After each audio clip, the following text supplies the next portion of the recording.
Welcome back to The Discoverers. This is Chapter 69, The Birth of History.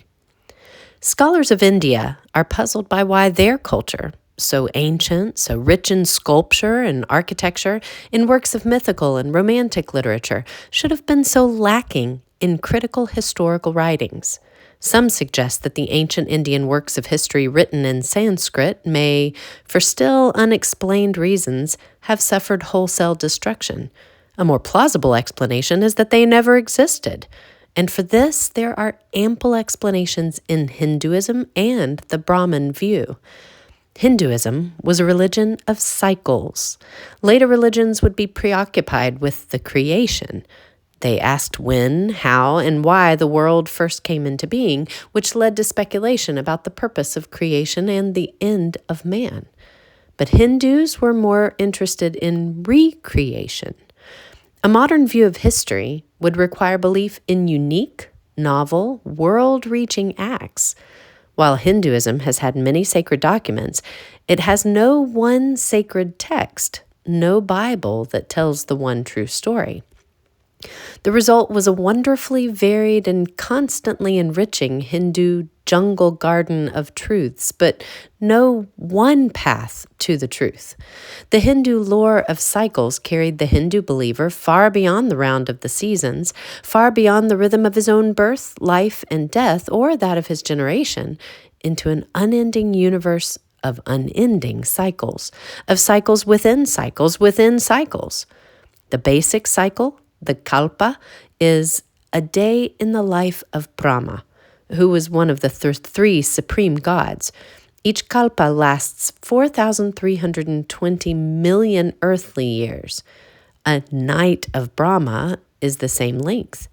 A year of Brahma comprises 360 such days and nights, and Brahma lives for 100 such years. Each kalpa marks another recreation of the world. During each kalpa night, the universe is once again gathered up into Brahma's body, where it becomes the possibility of still another creation on the next day.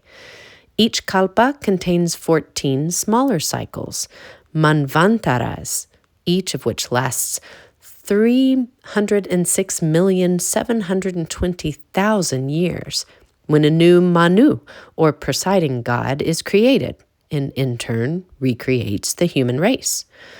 Within each Manvantara, there are 71 eons, or Mahayugas, 1,000 of which comprise a kalpa. Within each Mahayuga, there is a cycle of 4 yugas, each of which is a different age of the world, including, in turn, 4,800, 3,600, 2,400, and 1,200 quote-unquote years. Each of the 4 yugas shows a decline in civilization and morality from the yuga just before, until finally the world is destroyed by flood and fire to be prepared for still another cycle of creation. Change on earth was slower than man could grasp. The one notable historical work that survives from Sanskrit literature, the long River of Kings by the 12th century Kashmiri poet Kalhana, tells us nothing about other parts of India and carries the moral that man must resign himself to the superhuman forces. The Ceylon Chronicle is the story of Buddhism in Ceylon. The main interest of Hindu Indians in their past was not in the rise and fall of historical empires, but in the rulers of a mythical golden age. This tantalizes the modern historian trying to chronicle India before the coming of the Muslim kings, for he must piece together his chronology from folklore, from a few scattered monuments, from the writings of foreign travelers. Biographical anecdotes are scarce. The ancient Hindu kings themselves were so persuaded of the evanescence of their works that they did not generally record their achievements on their monuments.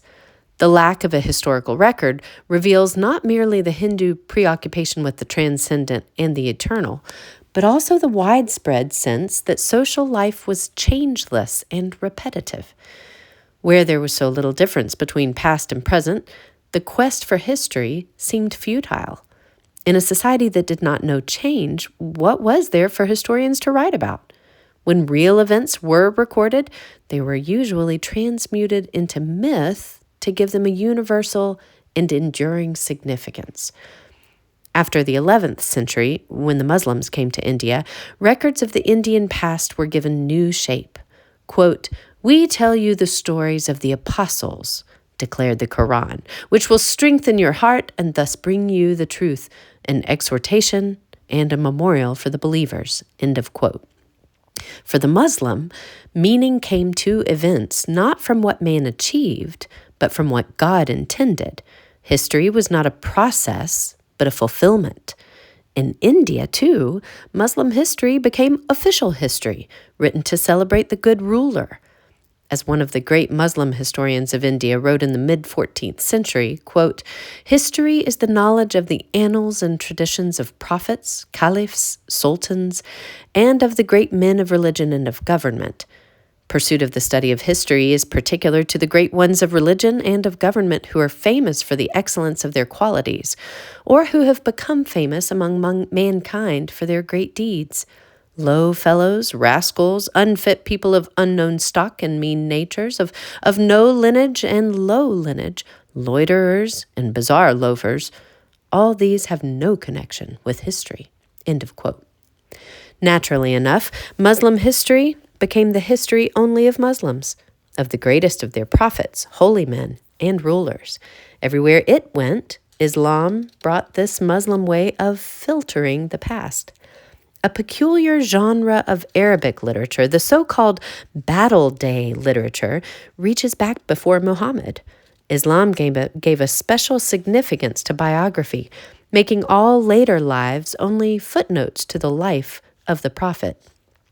Because in Muslim institutions there could be no novelty, but only the fulfillment of the Quran, Muslim biographies could not have the dignity of new knowledge. History, in the Muslim phrase, became merely a conversational science, helpful for political wisdom and social skill, a source for illustrations, but not for demonstrations. The historian appropriately called himself a compiler of the stories of Muslim crusades and successes. Since Muhammad himself was the climax of history, there was, of course, no place for the idea of progress. History, quote unquote, a branch of eschatology, told how all men journeyed toward their judgment day. The emphasis on biography increased the temptations of official chroniclers to sycophancy. Their records of events became as suspect as they were fulsome. The biographical dictionary, a characteristic and original creation of the Islamic community, focused on the individual, yet it did not produce individualism. The historical literature of Islam became an instrument of the faith, not an opener of vistas. The Muslim emphasis was at its best in Ibn Khaldun, that's 1332 to 1406, who, in the last stages of the Muslim Empire of North Africa, surveyed the varied fates and opportunities of Muslim community. As Tamerlane's consultant on the sociology of the Muslim Arab world, he provided for Islam a classic statement like that which St. Augustine, 1,000 years earlier, had provided for Christianity. Unlike St. Augustine, he saw a destiny unfolded not in time, but in space. The earth was not a scene of man's journey toward the city of God, but an arena for conquest by the prophet's faith. He asked how the varied surface of the planet explained the uneven opportunities for Islam. Quote, "The past resembles the future," he concluded, "more than one drop of water another." End of quote. Ibn Khaldun proved to be the Herodotus and the Thucydides of Muslim historiography. His successors, slow in coming, would not be found in Islam. And that concludes part 1 of chapter 69.